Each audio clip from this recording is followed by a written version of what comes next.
มแดงแดงทางลำสาวไม่ห่างลูกสาวสั่งมางามกระดออยากขอเข้าห่วมมีว่าแนวว่าทางน้องลาเอาหัวแต่ดอกเงาไว้บาดเขาปานี้ไก่สั่งมางามแท้ดีอายขอไม้ปองสางสาวไม่ห่างลูกสาวมาเป็นคู่ขอดูแลลูกน้อย3 คนนั้นได้หำเฮียน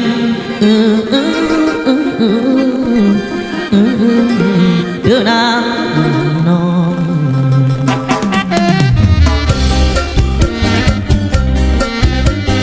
เอาไปหักลูกสาวเด้อ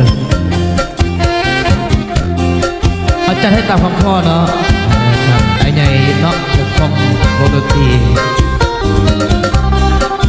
สายน้ำเงาเนาะวงที่สายน้ำเงาหวานแหมันถึงป่าไก่เอาเมียใหม่ก็ได้ลูก3 คนบ่ต้องทำบ่กายาให้มันลำบากตั้งน้ำไฟแต่งงานแล้วมีลูกไว้ใส่มันแสนภูมิใจหักแม่ห้ามลูกสาวผ่านสายเอาบ่สะเทือนมันบ่ได้เถื่อน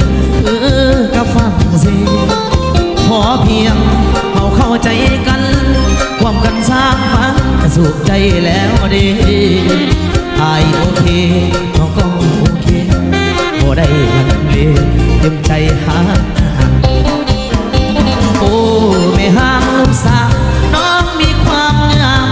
สำนักเขียนมองผิวพรรณยังเต่งยังตึง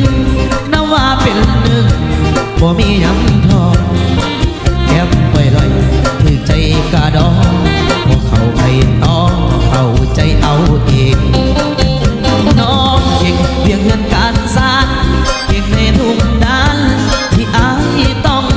การจริงทั้งเมียเขื่อนการสร้างแต่ทำงานก็เหยียดน้ำคอยรอใจตอนถามว่าเคยบอกพวกเขาไปต้องเอาหูใจยามตอนกินข้าวผัดมีความอบอุ่นลูก3 คนนั่งเฮียงกันสายลายยามใส่ก็มองไว้เมียแม่ห่างใจข้างแห้งลายสบายใจลายแล้วบ่เสือร้องโอ้แม่ใจแวหากเพียงน้องนา